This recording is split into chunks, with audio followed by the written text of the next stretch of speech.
show you the first time that I am going to be unpacking and eventually using my fire pit. It's called the Flame Genie. That's what it is. So I bought it, but I have never used it. So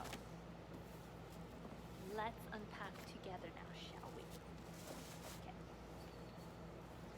Put you guys down a little bit so you can see. There you go. Okay.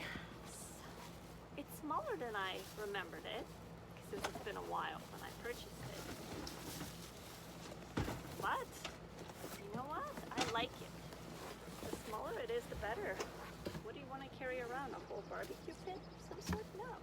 It has to be compact. It's a compact lifestyle. Here are the instructions. I definitely need to read these because I know nothing about fire pits, as usual. So I will study this like a course. Oh, it even says do not burn the Flame Genie on a wood or composite material deck. That's exactly what I was going to do. Gosh, they have 32 things or 33 things that you should not be doing. They made this instruction tip for people like me, so yeah. Okay, moving on. It's beautiful. Flame Genie. Like, how cute is this? And then when you're having a fire, this is all you see. So you never forget the name of your fire pit. Very nice and useful. Bubble wrap. Ooh, we all need that.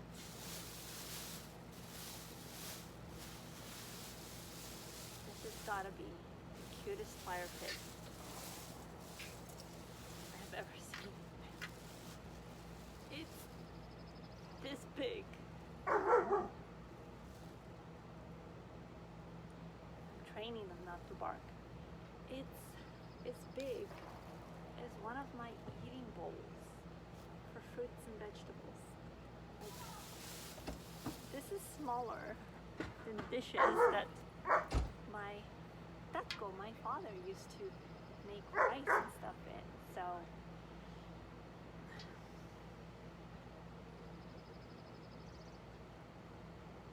ridiculous. Look how small it is, HR.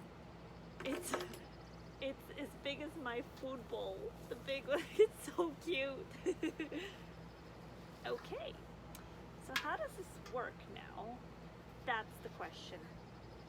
So So at first I thought that this is how much I know about stuff like these. Okay.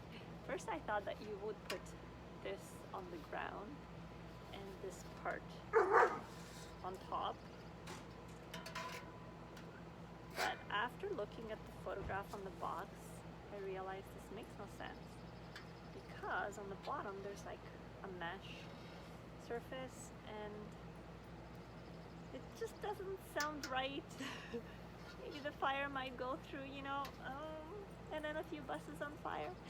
Yeah, so that's why it's good to always look at the box and how they put it together so you have some sort of an idea for, once again, people like me. Sun says, enjoy a unique fire pit experience without the smoke. That's for me. Sparks? Oh yeah. And cleanup hassles. They read my mind. Okay. And this is, oh, it even says, no more unhappy neighbors from unwanted smoke. I swear to God, that's what it said.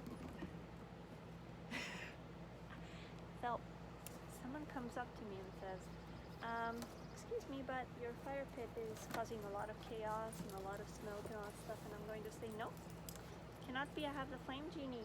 No more unhappy neighbors from unwanted smoke. It's impossible. So, HR, nobody can complain. It says no more unhappy neighbors from unwanted smoke.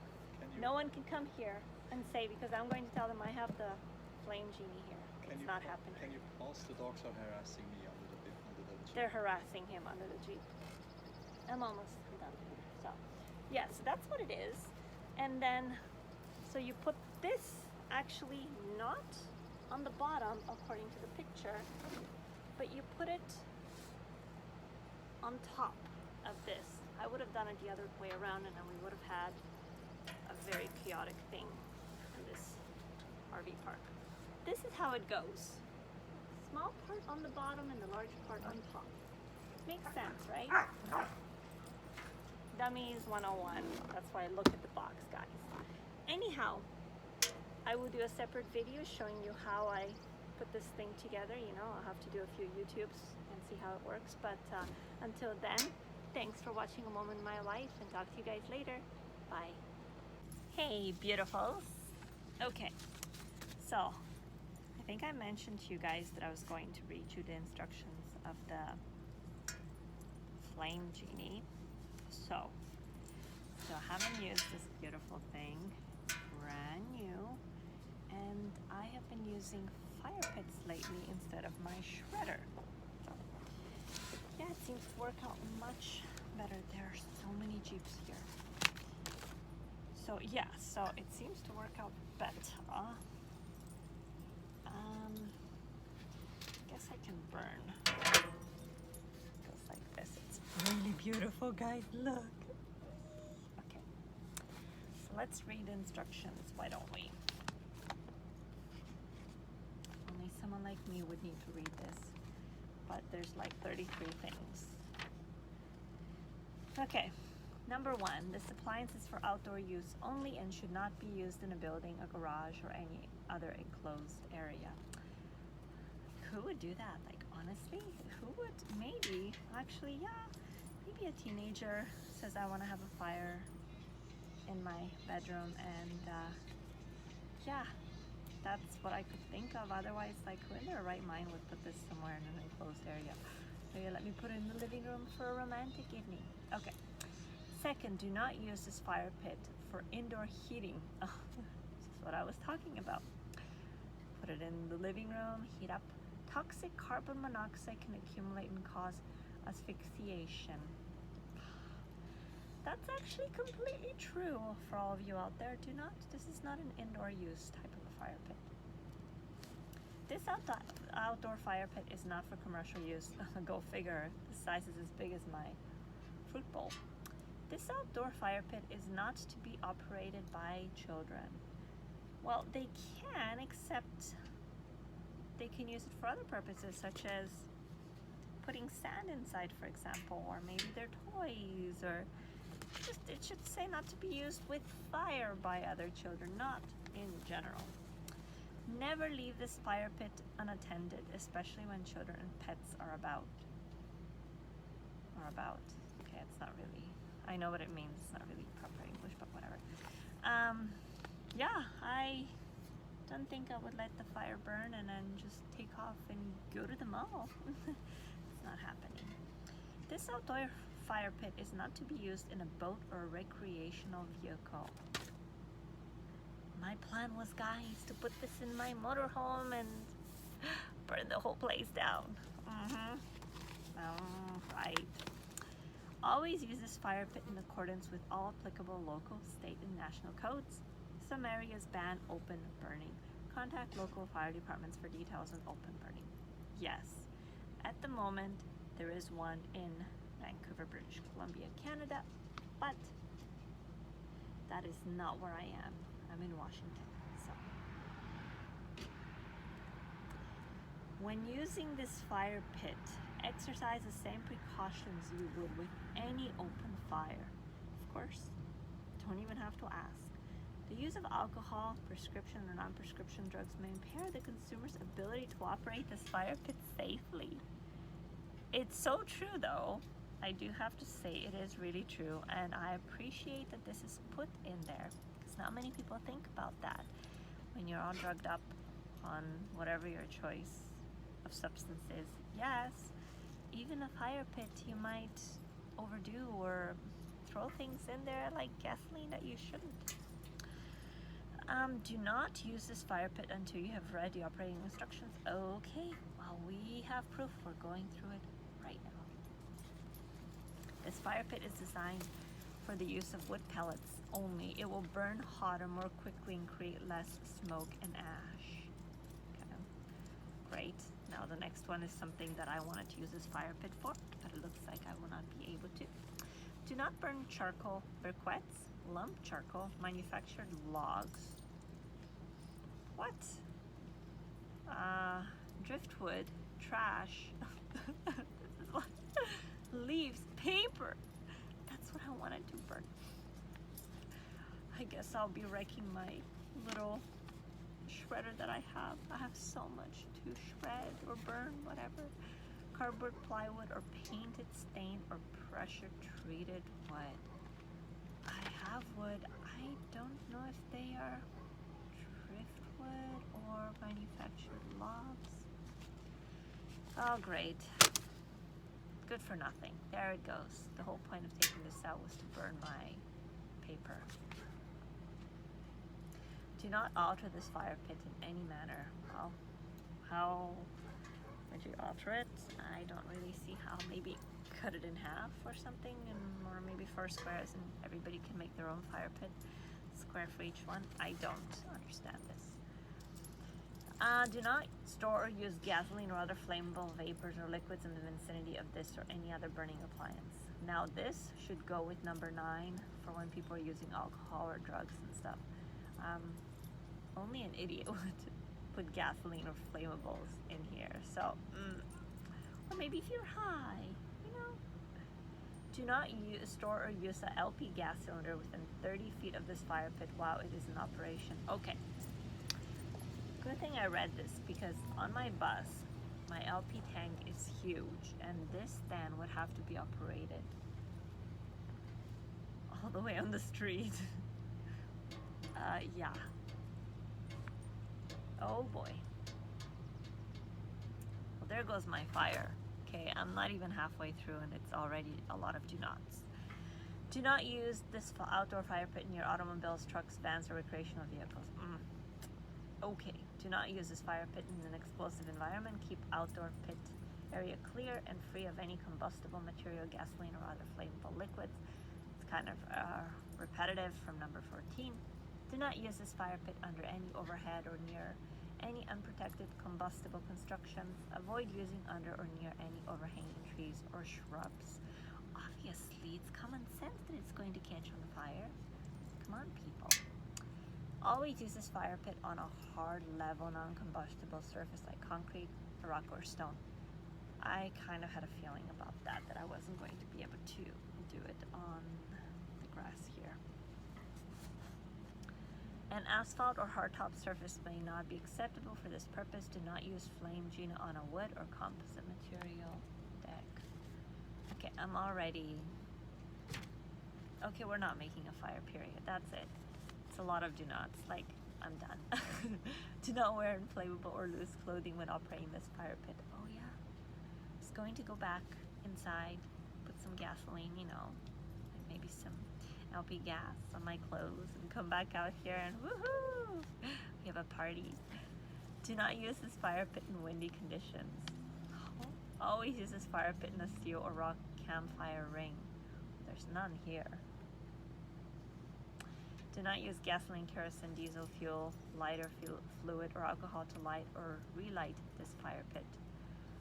Who would use any of those to relight a fire pit? This is so common sense, guys. Ugh, there's a bug. Keep all electrical cords away from this pit. All surfaces of this fire pit are hot when in operation. Of course, to avoid burns and injury, do not touch this fire pit until the fire is completely out and it has completely cooled. Never touch the coals or ash to see if they're still warm. Yeah, this is kind of something that I would probably do. Touch it and then burn myself just because I am so clumsy. Guys, like, I burn myself, things fall, I hit my head, and it's never pretty. Do not remove any coals or ash or clean the fire pit until coals and ash are completely extinguished and the fire pit has completely cooled. Do not lean over this fire pit when lighting or when it is in use. That I can see from a scene of Dumb and Dumber. I don't know why. Leaning over and then, yeah, smoke within the person, I guess. Do not place any guard or accessory such as a tool onto combustible surfaces such as grass, a wooden deck, or furniture. It's a lot of repetition here, you know. Avoid breathing smoke from the fire and avoid getting it in your eyes. There are probably people who are getting high on fires, just the same way as they're getting high on markers, I believe. Yes. Like those sketchy markers. This fire pit should be inspected and cleaned regularly after each use. After a period of non-use, check the fire pit for signs of damage and creosote buildup. That's a new word for me.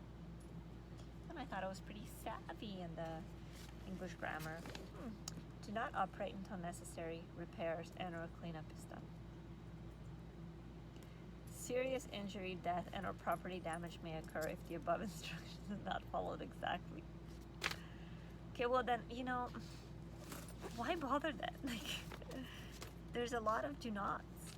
It really, in reality, it's like, do not anything.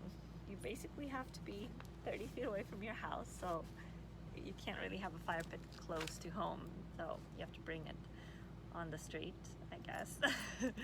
And then you can't put anything inside but coal. You cannot light it with this, and this, and tell the kids and pets, okay, we're 30 feet away from the house, and now you guys are 30 feet further away from the fire pit, so there's enough space for everything and everybody. So yeah, guys, those are the instructions for the Flame Genie. Not going to keep it, but I find it interesting. Now, I don't even know what kind of wood pallets. I don't understand. It says no manufactured wood. I don't know what that wood is, or no driftwood. Yeah, manufactured. Well. And I was so excited to use this. Guess I'm taking my shredder out and starting to shred because it's becoming such a mess. There's so much paper. Wow, that shredder would be broken in an hour. Hi guys, again. Okay, so what happened a few days ago is I was cooking something in the convection oven, and I had it running for about 15 minutes, and all of a sudden the whole thing just died. And of course I do have the LP stovetop to use, but I just don't want to. So do you think that, well, I guess we'll find out, but do you think that noodles will cook with really hot water? And if I put the lid on top? I mean, I want to have some pasta. This is some diet cheese pasta. And inside I'm going to add, or maybe on the side I'll have 2 tomatoes, 6 mushrooms, and some garlic. Can't have anything without garlic. Oh my goodness. I'm going to be, oh, there we go. I'll be so tired when I eat this garlic. Garlic always makes me really tired. But yeah, so that's the way I want to try to cook it. Right now, of course, they're hard. We'll see how it goes. I'm getting the water. Oh no. Okay, we'll use this water. It's okay. Okay, we'll pour it over.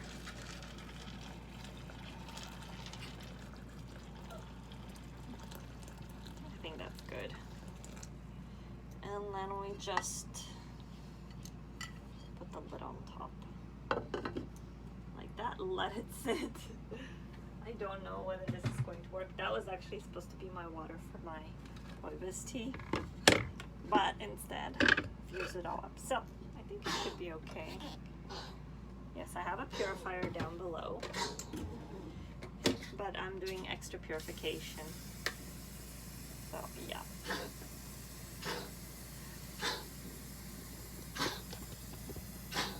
There, now you guys can see me better. Yeah, and I'm a little bit tired today. I went to bed really late, like maybe almost 3 o'clock. You can sense it in my voice.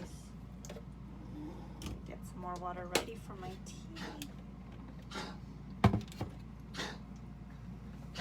And in the meantime, I'm going to cut up all my vegetables. I'm probably going to eat them separately. Like the salad, of course, and then eat the cheesy stuff separately. Yum. I don't know if I have to purchase another induction oven. I hope not, because I know that they're pretty expensive. You need to get a much better knife. I feel like a chef. Here's the tomatoes.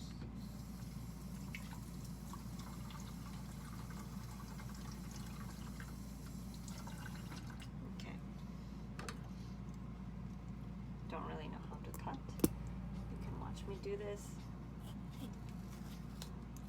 Definitely do not know how to cut, but I'm doing my best.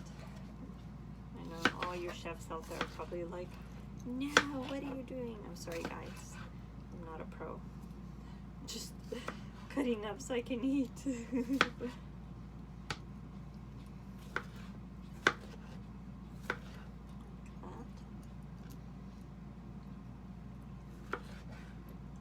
is DNP's. It's going in the garbage. We will do one more.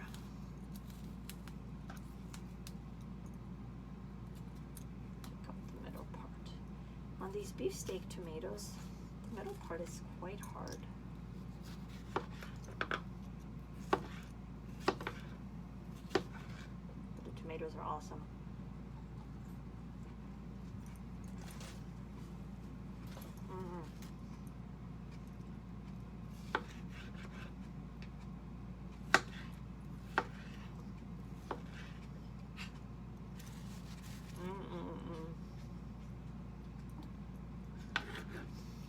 When I was little, I would eat tomatoes like apples. Throw some salt on it and just eat it. It's still my favorite vegetable.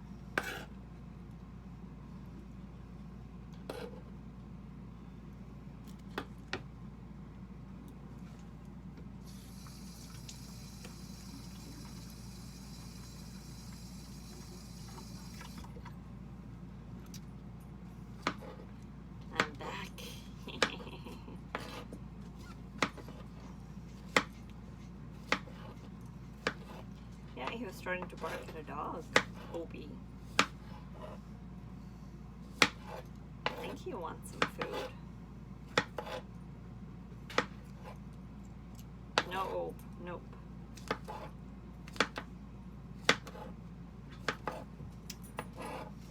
I probably will lie down after this and have like a 10-minute snooze. That's all you really need. At least that's what I need to recharge. Just a short snooze. Very short one. Okay. And lastly, the best part, the garlic, guys.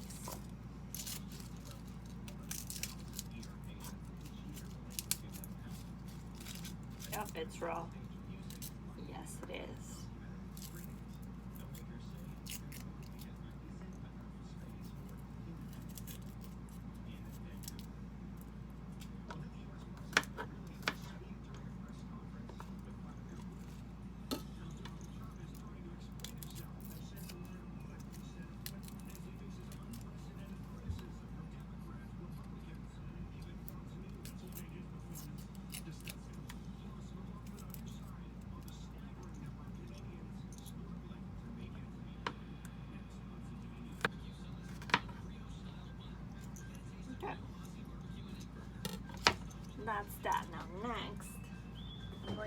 guys cannot be here. Like, I'm cooking here.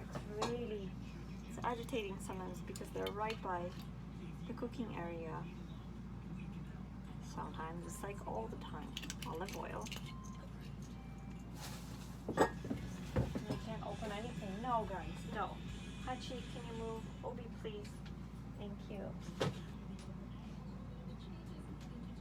we do this balsamic reduction, fig, and fire. And of course, inside we always have to have some hot sauce. Like it's not enough to have the garlic, but I have to have some more on top. I can't wait until the cheesy pasta is ready. Let's take a look and see how that's coming along, if at all.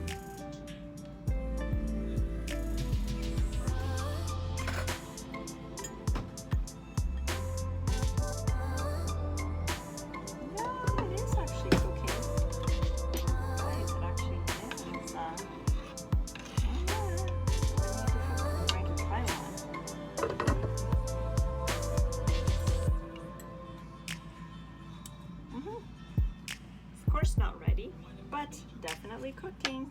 Okay. Give this a